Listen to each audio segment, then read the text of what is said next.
Hey, what's up, guys? Bucky here, just on the drive to San Francisco.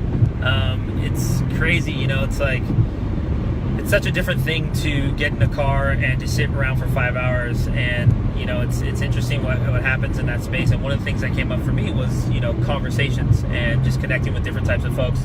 And one of the conversations I was having with a good buddy of mine, and I was talking to him, he's kind of looking to get into some different stuff, and he's kind of in a transition point in his life. And the conversation is, what do I do? What are some of the things that I'm doing? And it's interesting because we're constantly in that conversation. I'm not saying constantly, but there's a lot of us that are in that space of transition, and we're asking ourselves, what is there for me to do? And sometimes, we can't always trust our instincts. And I think a lot of times when we're in a space of transition, or we're in a space of crisis, or we're in a space of newness, our instincts say, okay, what can I do to get safe? Like, what are the things that are typical for other people to do? And a lot of times what we depend on is we depend on our conditioning. It's like, I got to go get a job so I can be stable, or I got to go, do this thing that makes the most sense. And that's not necessarily always the case, or not necessarily always the best thing for us to do. And one of the things that I've talked about a lot in a lot of the conversations that I've had lately is, getting into your personal timeline, getting into the conversation of what are the things that you've done in your life and what is your life story.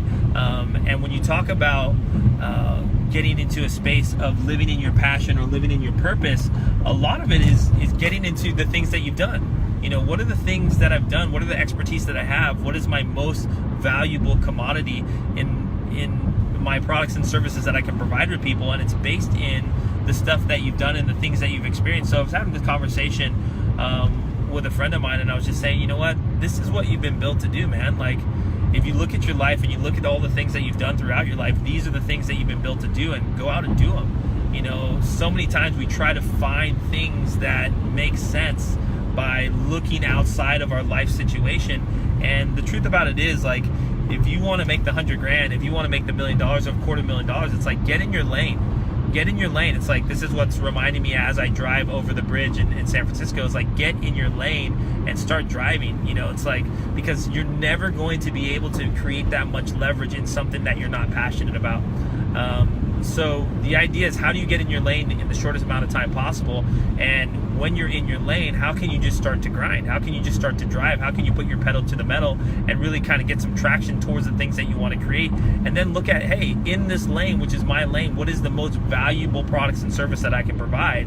And then how do I leverage that? How do I leverage that so I can provide it to more people and provide more value than anybody else in that lane?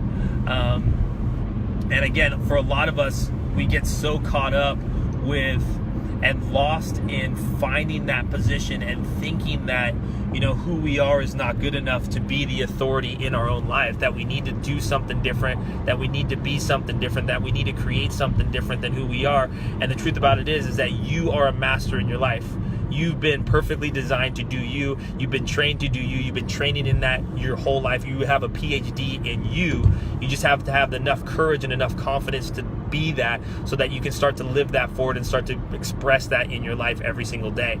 And that's where the magic happens, right? Like, that's when the quantum leap takes place from someone who's just doing something that they think is a smart thing to do, or someone who's just running a business, or someone who's just earning money, to someone who's living in their passion. And inspiration, inspired action, right? This ability to have a third party, right? It's like,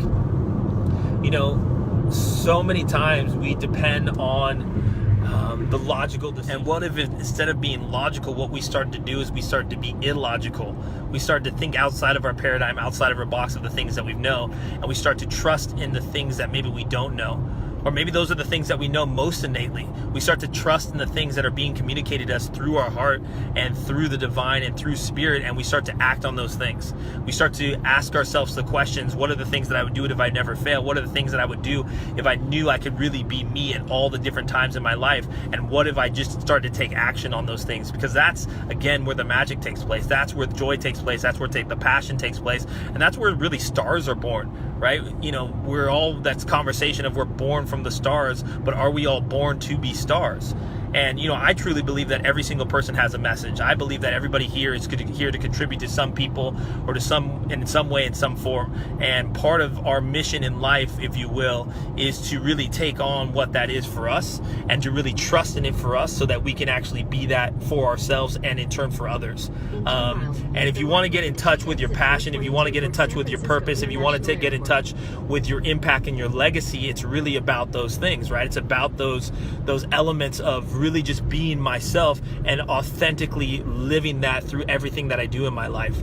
And long story short is, get congruent with who you are. Start to get into your lane. Start to look at your life and the things that you've done, and stop looking outside of your life experience to find your expertise. You are the expert of you, and no one can do it any better than you can. So start being that, and stop pretending like you need to be somebody else in order to be loved or in order to be good enough. You are the best at you. And the more that you embrace that, the more that you understand that, you are the leading example of who you are, the more that you can really get into the guts of who you are and start to share that with the world, man, that's it. What if that was the ticket?